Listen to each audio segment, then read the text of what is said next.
Kumusta na bansang Pilipinas? Oy, iba ang hairdo ko ngayon, di ba? Dry na yung hair ko. So, thank you nga pala sa ating sista kasi siya yung gumupit sa akin. Medyo napaikli lang pero pagka yung ating mga sumpa ay sumusulpot na sa ating buhok, kailangan nating kulayan. Kapag kinukulayan natin, nadadry naman yung ating buhok. Kaya, pinaikli na nga naman natin. At saka, syempre, maganda na yan para pagpasok ng 2025, ibang mukha ang makikita niya. Pa rin naman ang mukha. Wala namang naibabuhok lang. Anyway, mga kaibigan, alam natin na abalang-abala yung ating mga kababayan sa paghahanda naman ng kanilang mga ihahanda sa pagsapit ng bagong taon, paghihiwalay ng 2024 sa at pagsapit naman ng 2025.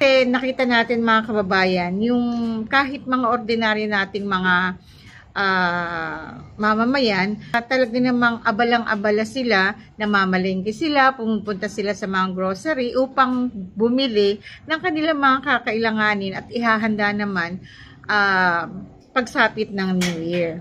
Kaya hindi natin masasabi na naghihirap na sa bayan ng Pilipino dahil nga sa kitang-kita naman natin na bawat isan ay tingnan naman ninyo, no, may mga bit-bit. Hindi lang basta bag, kundi malalaking bag, mga kahon-kahon. Kasi sinamahan ko yung aking kapatid para mamili ng ihahanda rin. So nakita natin na talaga namang napakaraming tao at saligwayan. Alam niyo yung saligwayan, yung salubungan talaga sila sa dami ng mga namimili.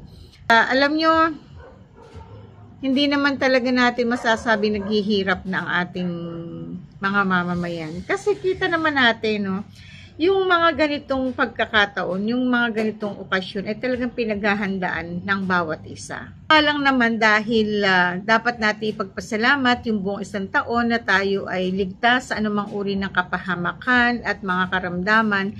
Kumbaga ay napakaraming biyaya yung dumating sa ating buhay sa buong isang taon. At kung nakaranas man tayo ng mga pagsubok sa ating buhay, ito naman ay ating nalampasan. Kaya dapat na talagang ibalik natin ang kapurihan, no, sa Kanya.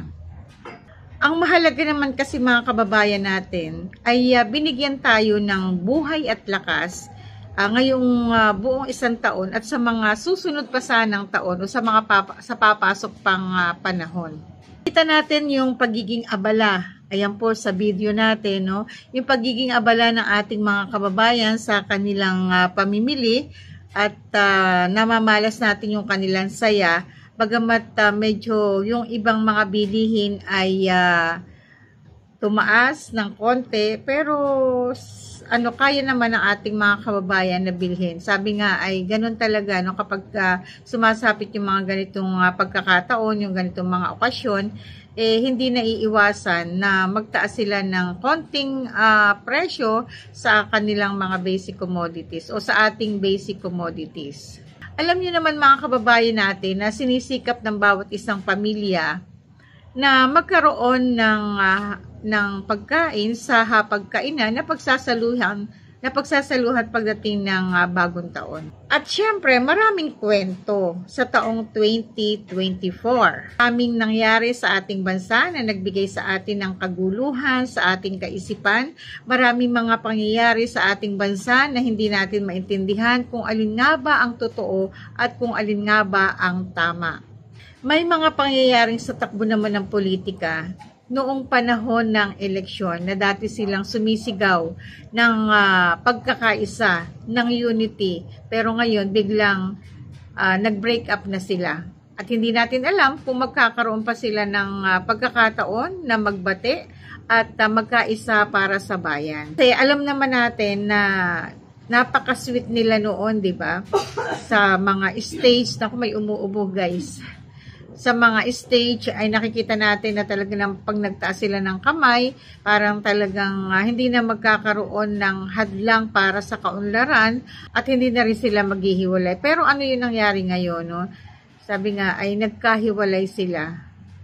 Nakakalungkot, diba? Kasi akala natin yung Pangulo ng ating bansa at yung pangalawang Pangulo ay magkakaisa para sa kaunlaran. Subalit sila pa yung nanguna para naman guluhin ang kaisipan ng ating mga kababayan na imbis na ang intindihin ay kung paano mabigyan ng kaunlaran ng ating bansa, ay mas inuna pa nila yung matinding politika. Kasi ayon na din dun sa ilan nating mga kababayan na ating nakakausap at ilan na ding mga opisyal o mga LGUs na ating nai-interview, sabi nga nila sa takbo ng politika sa ating bansa, sa kasaysayan ng ating politika sa ating yun lang naganap itong mga pangyayaring ganito na ang confidential fund ay kinakailangan na mayroong mag-imbestiga kung saan ito ginamit. Gayong kahit na ito ay naibigay o nakapagbigay na ng clearance ang COA na sinasabing tama lang yung mga notice of disallowances na itama nila ito. Kasi diba sabi ko nga sa inyo dun sa mga nakaraan nating mga pagtalakay na mayroong exit conference na tinatawag na dito inaayos ang lahat. So kaya siguro nabigyan ng clearance ng COA ang Vice President dahil dun sa mga sinasabing kung saan ginasta o ginastos itong confidential fund.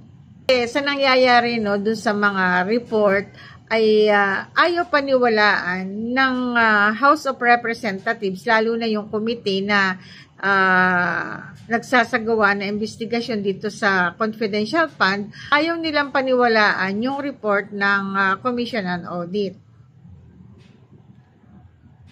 Bagkus ay kinakailangan pa na dumating dun sa punto na sampahan ng impeachment itong si BP Sara dahil dun sa diba sinasabi na 3 yung impeachment na isinampa laban sa kanya at lalo na itong pagtukoy kung saan talaga ginastos itong confidential fund na hinahabol ng mga kongresista. Hihinala ng ating mga kababayan na kaya sinasampahan o kaya sinampahan ng kaso impeachment itong si BP Sara ay upang di umano ay pumalit sa kanyang pwesto ito namang House Speaker. At syempre kapag siya na-impeach ay di ang papalit naman ay yung House Speaker bilang Vice President. O di ba? Ang saya. May mga sinasabi din ng ilan nating mga opisyal na imbis daw na nakampihan ni Pangulong Ferdinand Bongbong Marcos itong si BP Sara ay mukhang nakialam di umano itong unang ginang at inaway ba itong ating Vice Presidente.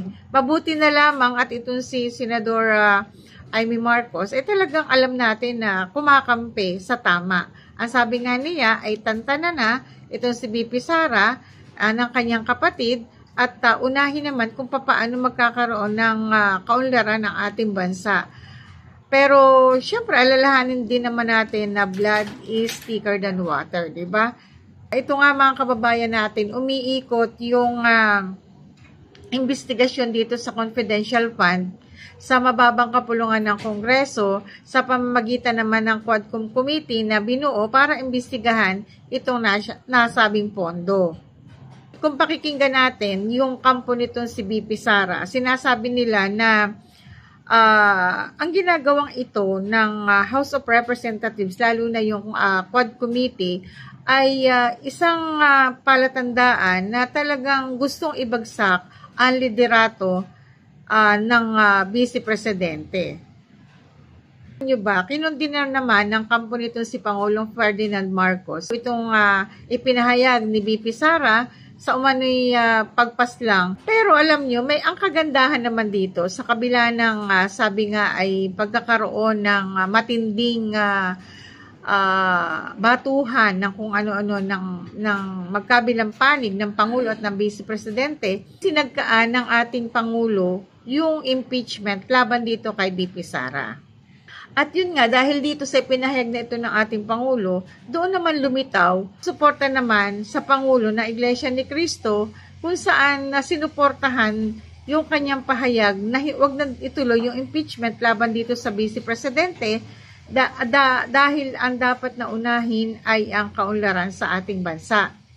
Subalit umani naman ng samot-saring opinyon yung ginawang pagpapahayag na Iglesia ni Cristo na magkakaroon ng rally sa January 13. Sinasabing bakit daw nakikialam pa ang Iglesia ni Cristo sa takbo ng politika sa ating bansa.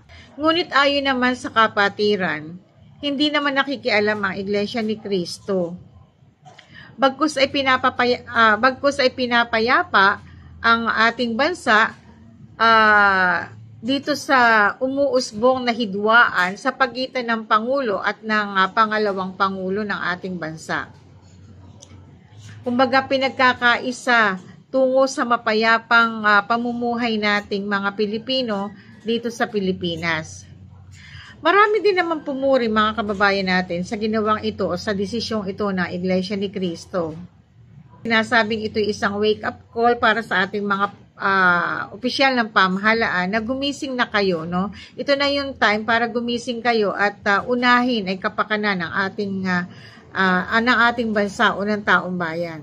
Sa nakaraang pagsamba ay inanunsyo na Iglesia ni Cristo na magkakaroon ng rally bilang pagsuporta dun sa pahayag naman. Ito bilang pagsuporta sa pahayag ng ating Pangulong Ferdinand Marcos. Hindi isinirkular ng Iglesia ni Cristo na ang isasagawang rally ay bilang pagsuporta at pabagsakin ang ating ay bilang pagsuporta kay BP Sara at kaya magsasagawa ng rally ay para ibagsak ang Pangulo ng ating bansa. No. Mali yan mga kababayan natin. Huwag na tayong gumawa pa ng mga usapin. Huwag na tayong gumawa pa ng mga issue. Doon tayo sa tama. So wala pong isinerkular ang Iglesia ni Cristo na pagkampi kung kanino man. Ang sinusuportahan dito ay para sa kapayapaan ng ating bansa. Kaya po magsasagawa ng rally at umani po ng napakaraming papuri ang relihiyong Iglesia ni Cristo dahil sino nga ba ang nakapagdesisyon ng ganito na ang buong bansa na Iglesia ni Cristo ay magsasagawa ng rally sa kanilang mga distrito o rehiyon para naman suportahan.